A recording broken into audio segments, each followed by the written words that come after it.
बागेश्वर धाम का वो सन्यासी छोटा सा 26 साल का बालक अगर सनातन की बात करता है तो तुम्हारे पिछवाड़े में मिर्ची नहीं लगना चाहिए, उसके साथ खड़े हो जाना चाहिए। एक सनातनी या एक जैन दिगंबर सन्यासी अगर उस धर्म की बात करता है और अहिंसा परमो धर्म को किनारा करके अगर आपको कहता है कि धर्म हिंसा तथैवच का पाठ सीखो तभी तुम्हारे परिवार की रक्षा हो पाएगी, तो ये जो नामर्द खड़े हैं बैठे हैं प्रतिष्ठित बन करके, ये लोगों की नजरों में फिर हम बड़े विलेन हो जाते हैं। तो क्या कोई फर्क पड़ता है? मैंने कहा बागेश्वर को कोई उतना नहीं जान पाते, लेकिन इस मिशनरियों की वजह से उसकी एक पहचान बन गई जो हमारे लिए भी गर्व का विषय है।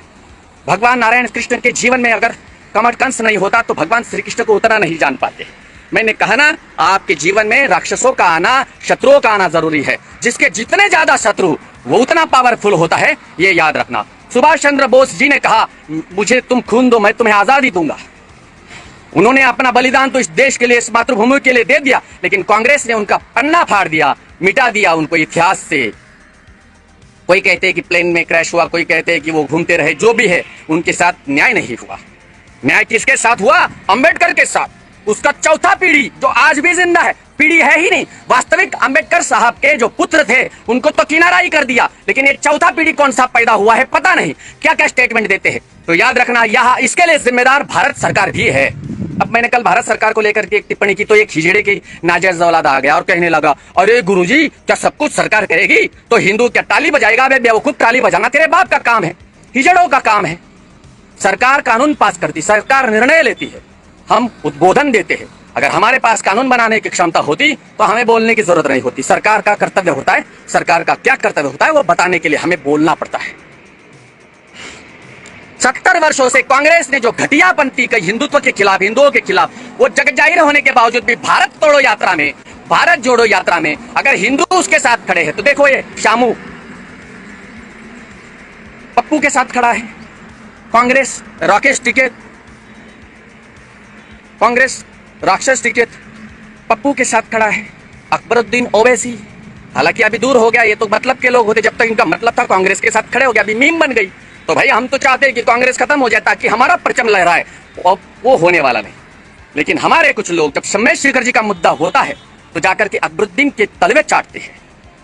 जो गोमांस खाता है, जो गोमाता की हत्या करता है, देश के साथ वफादारी नहीं करता, जो देश के टुकड़े करने की इच्छा रखता है, जो पाकिस्तान के गुणगान गाता है, ऐसे व्यक्ति के साथ जाकर के हमारे समाज के, जैसे वो कल्याण जी आनंद जी पेड़ी वाला, पालिताना वाला जाकर के चाटने लगा, बेवकूफ, जैन धर्म के अनुयायी हो तुम, अहिंसा परमो धर्म का ब्रीद देने वाले भगवान महावीर के अनुयायी है हम।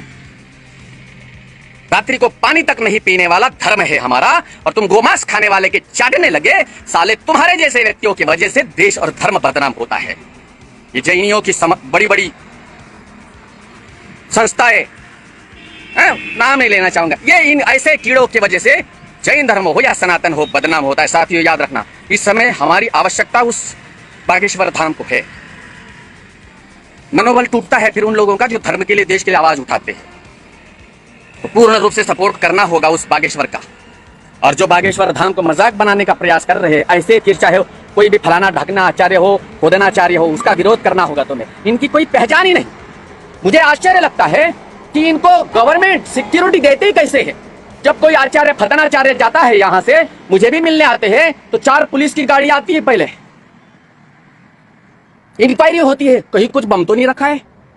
मेरे पास आते हैं ना तो इंक्वायरी नहीं होती, सीधे आओ नहीं तो निकलो यहाँ से, तुम्हारी जरूरत नहीं है मुझे। जो मुझ पर विश्वास करता है वो आए, मुझे तुम्हें मार करके कुछ मिलने वाला नहीं है।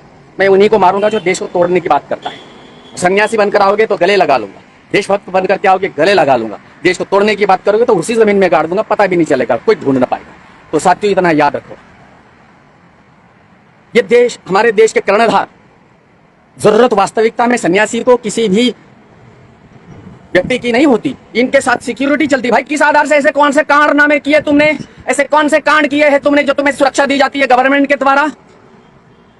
अगर मेरे जैसा व्यक्ति सत्ता में आ जाए तो पहले मैं इन लोगों की सिक्योरिटी हटा दूं और साधारण से साधारण सन्यासियों के साथ न्याय करूं, क्योंकि अगर सन्यासी प्रसन्न रहेगा देश का तो देश आबाद होता है।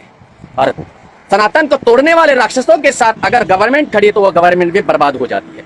जैसे पालघर में साधुओं की हत्या हुई और शिवसेना का अंत हो गया, नया शिवसेना एकनाथ शिंदे की। जहां साधुओं का अपमान होगा वहां ऐसा ही